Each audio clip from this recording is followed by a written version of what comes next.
Donc, salut les filles, ici Laura. Bienvenue sur enformepourelle.com où je donne des conseils pratiques sur l'entraînement pour avoir un poids santé et être bien dans votre peau. Donc, aujourd'hui, je fais ça un petit peu différent. Je vais vous lancer un défi. Donc, c'est un défi que là, on est samedi matin ou samedi dans la journée que vous écoutez en ce moment. Mais c'est vraiment pour la semaine prochaine, je veux vraiment vous lancer un grand défi. Selon votre objectif, donc la majorité, c'est fort probablement perdre du gras. Donc, je veux que vous allez tous vous acheter un podomètre. Fait que là, je fais un récapitulatif de ce que j'ai fait cette semaine, là. Je veux que vous allez vous acheter un podomètre et que vous allez vous acheter un livre sur, dans le fond, la motivation.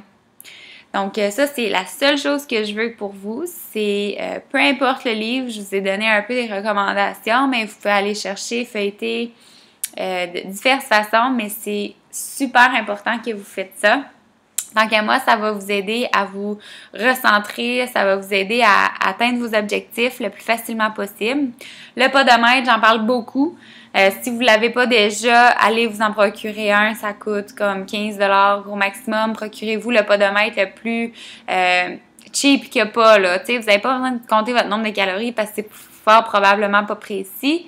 Puis, je veux que c'est vraiment juste si ça compte le nombre de pas. Le livre, ça peut être varié, là. J'ai pas d'auteur en particulier.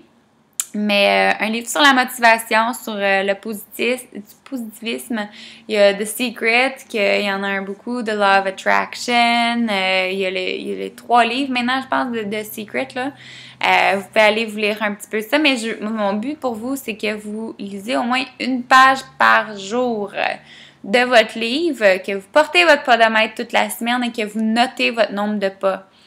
Mon objectif pour vous, minimal pour le nombre de pas, c'est 10 000 pas par jour, OK?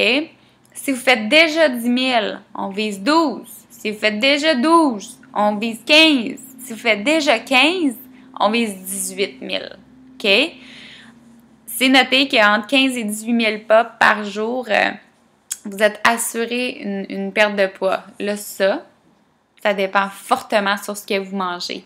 Mais cette semaine, on s'attarde beaucoup à la dépense énergétique. L'alimentation, ça sera autre chose. Je vais vous lancer un deuxième défi la semaine prochaine. Mais s'il vous plaît, procurez-vous le podomètre, un livre de motivation. Puis, notez tout ça cette semaine. Si vous voulez m'envoyer ça par courriel, ça me fait plaisir. Mais notez-les peut-être en bas du vidéo de Facebook, de voir justement là, c'est quoi les réponses des femmes, combien de pas ils ont fait. Je pense que ça va être le fun si on travaille tout ensemble. Puis, dans le fond, une fois que vous avez déterminé combien de pas vous avez fait, on va pouvoir s'établir des objectifs réalistes. Par exemple, quelqu'un qui fait 2000 pas dans sa journée en ce moment, on ne dira pas de faire 10 000 pas demain, là. On veut essayer d'augmenter de 2000 pas par jour. Fait une journée, vous faites 2000, le lendemain, vous en faites 4000. On continue. OK, 4000, c'était difficile, j'étais fatiguée à la fin de la journée. On continue avec 4000 jusqu'à temps, OK, je suis bien. On augmente un autre 2000, etc.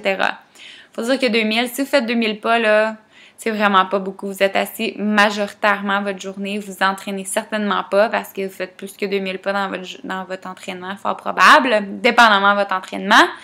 Mais moindrement que vous allez prendre une marche dehors, là, je vous dis, là, 15 minutes de jogging, c'est comme 2000 pas.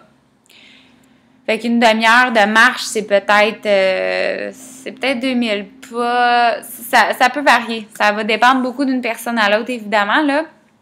Portez votre podomètre à la hanche sur votre culotte.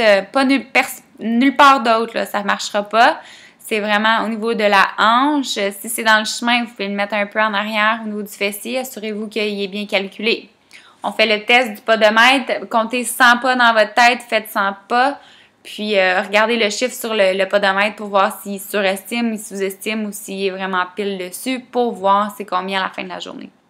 Donc, sur ce, je vous lance ce défi-là. Dans ma deuxième capsule, je vais vous donner des trucs pour augmenter justement ce nombre de pas-là et tout ce qui est par rapport avec votre livre de motivation. Donc, je vous reviens là-dessus dans 2 petites secondes pour les membres. Et pour devenir membre, allez au www.enformepourelle.com/abonnement. À tout de suite.